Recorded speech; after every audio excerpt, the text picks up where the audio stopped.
يا أيها الذين آمنوا ادخلوا في السلم كافة ادخلوا في السلم كافة ادخلوا في السلم كافة.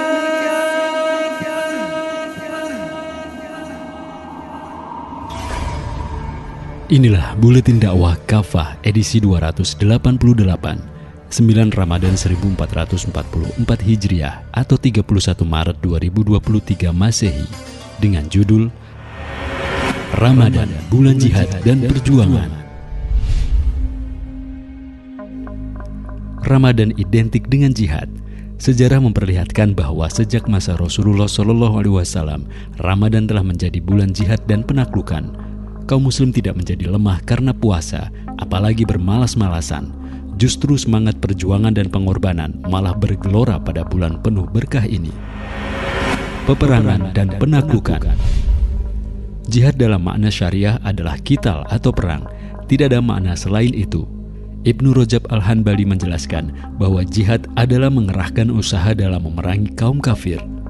Syekh Taqiyuddin An-Nabhani juga menjelaskan bahwa jihad adalah mengerahkan kemampuan dalam peperangan di jalan Allah secara langsung atau memberikan bantuan dengan harta atau pemikiran atau memperbanyak logistik atau lain sebagainya. Dengan demikian, perang untuk meninggikan kalimat Allah itulah jihad. Jihad adalah bagian dari syariah Islam yang bahkan mendatangkan pahala besar dari Allah SWT. Tidak sepatutnya seorang muslim menghinakan atau menuduh jihad sebagai ajaran terorisme.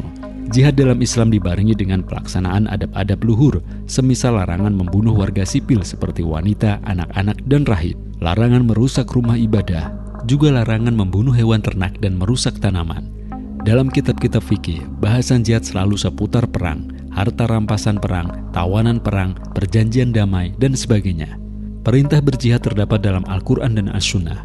Di antaranya firman Allah SWT, "Perangilah orang-orang yang tidak mengimani Allah dan hari akhir, yang tidak mengharamkan apa yang telah Allah dan Rasul-Nya haramkan, dan tidak beragama dengan agama yang benar, yaitu kaum yang telah diberi kitab hingga mereka membayar jizyah dengan patuh."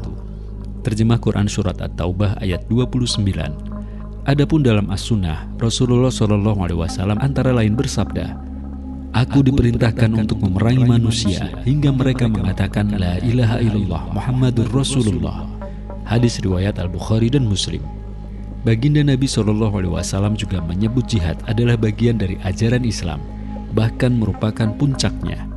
Pokok dari perkara agama adalah Islam, tiangnya adalah sholat, dan puncaknya adalah jihad. Hadis riwayat At-Tirmizi. Terdapat banyak pujian dari Allah dan Rasul-Nya bagi kaum muslim yang menunaikan jihad fisabilillah. Di antaranya Allah SWT berfirman, "Sungguh Allah telah membeli dari kaum mukmin baik diri maupun harta mereka dengan bayaran surga untuk mereka. Mereka berperang di jalan Allah hingga mereka membunuh atau terbunuh."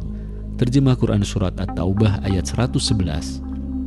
Nabi SAW menyebut orang yang berjihad fisabilillah tidak akan masuk neraka, tidak akan berkumpul menjadi satu debu di jalan Allah dengan asap neraka. Hadis riwayat At-Tirmizi. Nabi SAW juga bersabda, "Sungguh pintu-pintu surga berada di bawah naungan pedang." Hadis riwayat At-Tirmizi. Sepanjang sejarah, Ramadan berisi aktivitas jihad dan penaklukan oleh kaum muslim.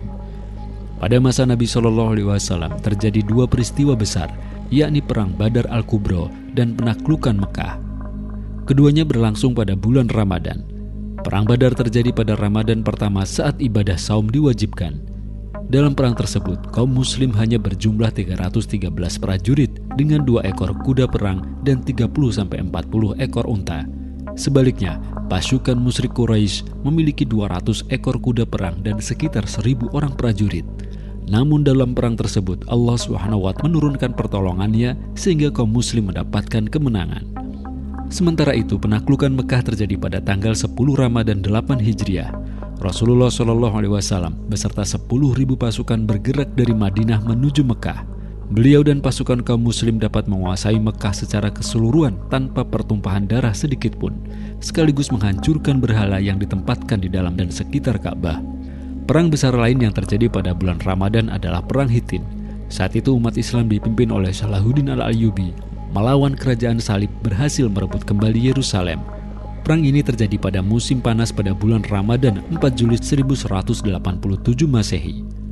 Wilayah Tiberias di dekat kota Hitin, Israel sekarang adalah medan laga antara pasukan muslim dan para pembela salib ini.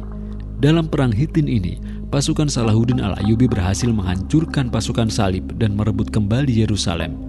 Pasukan Islam juga berhasil menghancurkan faksi Ketilon pimpinan Rainal dari Prancis yang telah menyiapkan pasukan untuk menyerang Mekah.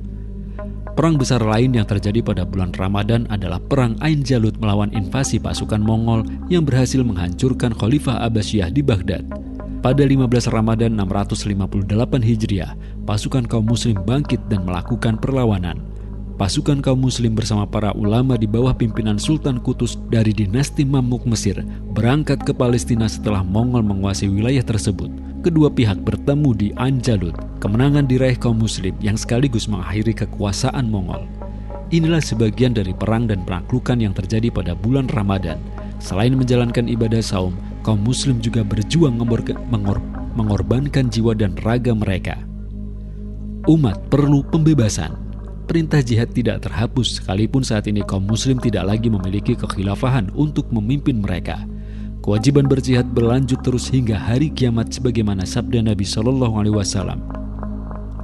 Jihad itu berlangsung sejak Allah mengutus Rasulnya hingga generasi kaum muslim terakhir memerangi Dajjal. Hadis riwayat Abu Daud. Apalagi pada Ramadan kali ini, kita melihat nasib tragis menimpa saudara seiman di sejumlah negeri. Kaum muslim Palestina telah lama kehilangan sebagian besar tanah airnya akibat agresi militer Israel yang didukung Barat. Akibatnya, puluhan ribu muslim Palestina terbunuh, sebagian lagi dipenjara tanpa pengadilan. Sebagian lainnya masih terus mengalami kekerasan dari militer Israel hingga saat ini. Begitu pula nasib muslim Rohingya di Myanmar yang menjadi korban kekejaman militer Buddha. Di Cina, umat muslim Uighur mengalami aksi genosida. Bahkan pada bulan Ramadan ini, kaum muslim di sana dilarang menjalankan ibadah saum. Penderitaan umat ini telah berjalan selama puluhan tahun tanpa ada yang benar-benar peduli apalagi membela.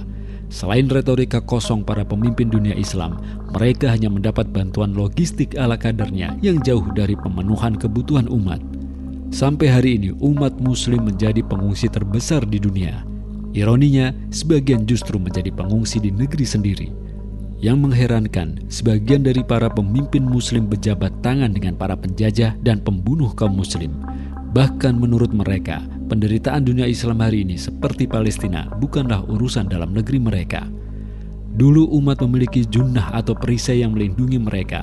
Makkah dapat dibebaskan, Palestina dan Yerusalem dapat direbut kembali dari cengkraman musuh. Namun hari ini, umat kehilangan pelindungnya, yakni khilafah. Tanpa khilafah mereka telah lama terlunta-lunta. Pada bulan Ramadan ini misalnya, saat sebagian kaum muslim menikmati sahur, berbuka dan sholat tarawih dengan tenang, mereka hidup di bawah ancaman serangan mematikan. Terjangan peluru dan ledakan bom terus menghujani mereka. Alhasil, umat membutuhkan pemimpin yang berfungsi sebagai junah atau perisai atau pelindung, sebagaimana yang disabdakan oleh Nabi SAW. Sungguh imam atau khalifah adalah perisai atau pelindung. Orang-orang berperang di belakang dirinya dan menjadikan dia sebagai pelindung. Hadis riwayat Muslim. Dalam kondisi saat ini, kaum muslim sesungguhnya telah diperintahkan untuk melakukan jihad fisabilillah sebagaimana firman Allah SWT. Oleh sebab itu, siapa saja yang menyerang kalian, maka seranglah dia setimpal dengan serangannya terhadap kalian. Terjemah Quran Surat Al-Baqarah ayat 194. Wahai kaum muslim, lihatlah nasib saudara-saudara kita pada bulan agung ini. Sebagian dari mereka tertindas dan diperangi di negeri mereka sendiri. Sampai hari ini tidak ada yang menolong dan membebaskan mereka. Tapi pada saat yang sama kita dapat makan dan minum dengan leluasa. Padahal Allah SWT telah memerintahkan kita untuk menolong mereka. Jika mereka minta tolong kepada